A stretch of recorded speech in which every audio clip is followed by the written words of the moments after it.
करिअरच्या वेगळ्या वाटा निवडताना कुणालाही रिस्क घ्यायची नसते. जे रुटीन धोपट चाललेलं मार्ग. आहे, जो धोपट मार्ग आहे, तोच हवा असतो.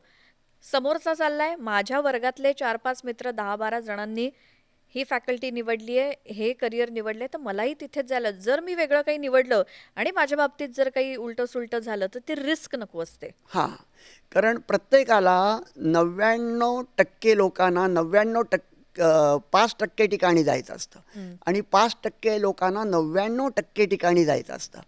म्हणजे 820 करिअरपैकी 40 करिअरमध्ये प्रचंड गर्दी आहे गर्दी. आणि 95% लोकं 5% करिअरकडे वळतात. पण 5% लोकं अथांग समुद्रामध्ये आपली जीवननौका वल्हवत नेतात. हं, मर्चंट नेव्ही, आपण समुद्राचा विषय काढला. हं, मर्चंट नेव्हीमध्ये प्रचंड प्रमाणामध्ये जॉब आहेत हं. आणि क चांगलं शिक्षण मिळतं, उत्तम पगार मिळतो आणि याच्यातून पण पुढे जाऊ शकतो. आणि त्याच्यासाठी आपलं ध्येय हे पाहिजे, साधं BA BCom करा. पण त्याच्यानंतर GRE, GMAT, TOEFL या परीक्षा द्या बरं. आणि त्याच्यामुळे मराठी मुलामुलींना 20 ते 40 लाख रुपये स्कॉलरशिप मिळते.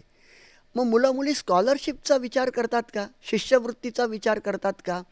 नाही करत. हा प्रॉब्लेम आहे. हं, आपण का पुढे जात नाही आहे? मराठी माणूस का पुढे जात नाही आहे?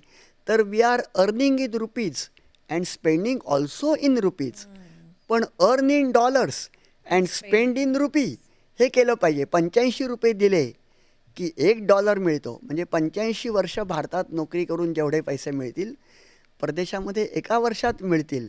हे गणित आपण लक्षात घ्यायला पाहिजे आणि त्याचा खर्च कमी आहे. मी आनंदाने सांगू इच्छितो की बाहेर PhD आणि पोस्ट PhD करण्यासाठी 1 कोटी रुपयापर्यंतच्या स्कॉलरशिप उपलब्ध आहेत.